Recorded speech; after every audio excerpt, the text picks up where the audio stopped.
पांच जगत वर्गीकरण के क्या आधार है, वे पांच जगत कौन कौन से, विस्तार से समझाइए। तो चलो इसके बारे में देख लेते हैं। पांच जगत वर्गीकरण के क्या क्या आधार है। तो यहाँ पे देखो तीन आधार दिया हुआ। पहला केंद्रक झिल्ली की उपस्थिति एवं अनुपस्थिति प्रोकैरियोटिक व यूकैरियोटिक दिया हुआ है। दूसरा क्या है, संगठन का स्तर एक कोश की व बहुकोश की है।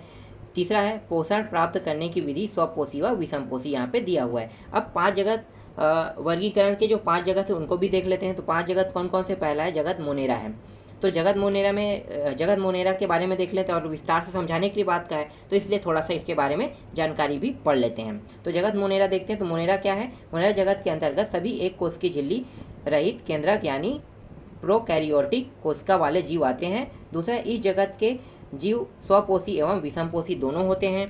इसी तरह से इसकी कोशिका झिल्ली के चारों ओर कोशिका भित्ति पाई जाती है। जीवाणु व साइनोबैक्टीरिया इसके एग्जाम्पल हैं। इस तरह से यहाँ पे कुछ चित्र भी दिया हुआ है। इसी तरह से देखो दूसरा क्या है, जगत प्रोटिस्टा दिया हुआ है इसमें।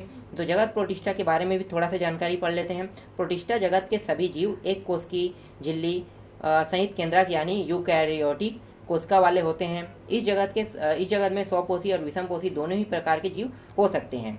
जीव की सभी क्रियाएं एक ही कोशिका द्वारा संपन्न होती है। यहाँ पे एग्जाम्पल भी दिया हुआ है। अमीबा दिया है, पैरामीशियम दिया है, एंड अमीबा दिया हुआ है।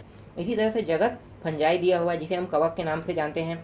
ये क्या होता है, अधिकांश कवक तंतुमयी होते हैं। ये तंतुओं का जाल बनाते हैं जिसे कवक जाल या माइसिलियम कहते हैं। इस जगत के जीव एक कोशिकी व बहुकोशिकी यूकैरियोटिक व विषमपोषी होते हैं। इनकी कोशिकाओं में हरित लवक का मतलब होता है क्लोरोप्लास्ट नहीं पाया जाता है। यहाँ पे कुछ एग्जाम्पल दिया है और यहाँ पे इसे देख सकते हो।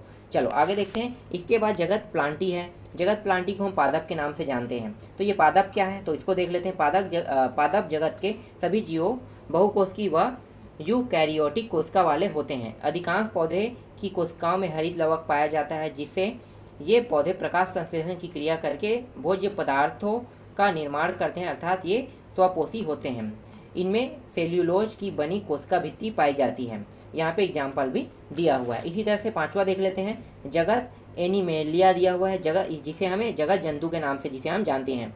तो यहाँ पे इस जगत के जीव बहुकोशिकी यूकैरियोटिक एवं विषमपोषी होते हैं। इनकी कोशिकाओं के चारों ओर कोशिका भित्ति नहीं पाई जाती। इनकी कोशिकाओं में हरित लवक नहीं पाया जाता।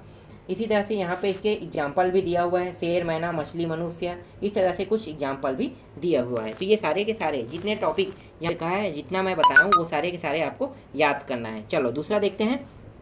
दूसरा प्रश्न क्या है, नॉन कार्डेटा एवं कार्डेटा में अंतर लिखिए। तो देख लेते हैं ये क्या है। तो देखो नॉन कार्डेटा पहले देखते हैं। तो नॉन कार्डेटा क्या होता है, नोटोकॉर्ड नहीं पाया जाता है नॉन कार्डेटा में, जबकि जो कार्डेटा होता है उसमें नोटोकॉर्ड पाया जाता है।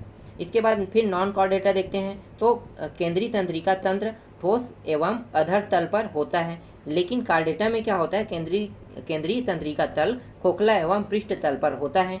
इसी तरह से नॉन कार्डेटा में तीसरा देखो, हृदय पृष्ठ तल पर स्थित रहता है, जबकि कार्डेटा में तीसरा जो है वो क्या है, हृदय अधर तल पर स्थित रहता है। इसी तरह से चौथा देखो, नॉन कार्डेटा में रुधिर परिवहन तंत्र बंद एवं खुला दोनों प्रकार का होता है, जबकि कार्डेटा में रुधिर परिवहन तंत्र केवल बंद प्रकार का होता है। इसी तरह से नॉन कार्डेटा में देखो पांचवा, ग्रसनिक्लोम छिद्र नहीं पाया जाता है, जबकि कार्डेटा में ग्रसनिक्लोम छिद्र पाया जाता है। इस तरह से दूसरा प्रश्न भी कंप्लीट हो गया। आगे देखते हैं तीसरा प्रश्न देखते हैं। तीसरा प्रश्न क्या है, आधार बदल जाने पर वर्गीकरण का स्वरूप भी बदल जाता है। इस कथन से आप सहमत है या नहीं, कारण सहित लिखें। तो कारण सहित लिखना है। तो देखो इसके वर्गीकरण पहले देख लेते हैं और इसका कारण क्या होगा वो भी मैं यहाँ पे बता दूंगा।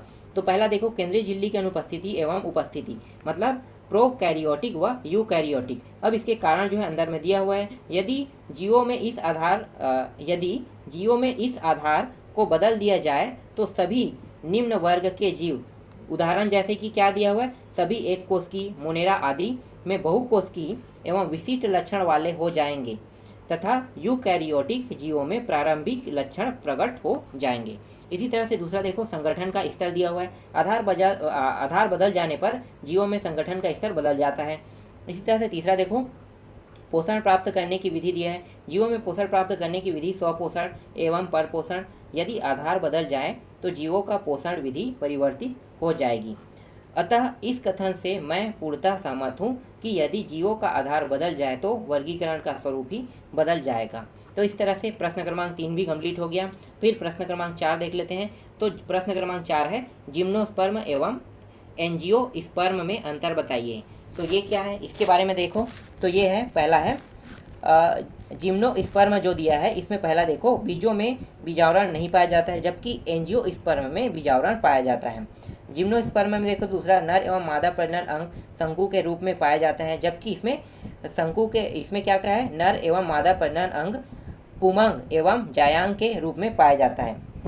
जाइलम में वाहनिया एवं फ्लोएम में सह कोशिका नहीं पाया जाता, जबकि जाइलम में वाहनिया एवं फ्लोएम में सह कोशिका पाया जाता है। इसमें चौथा देखो, बीजांड अंडाशय द्वारा घिरा नहीं रहता है, जबकि बीजांड अंडाशय द्वारा घिरा रहता है। तो इस तरह से अध्याय 1 में जितने भी प्रश्न थे वो मैंने पूरा कंप्लीट करा दिया। इसके बाद हम लोग अध्याय 2 को देखेंगे।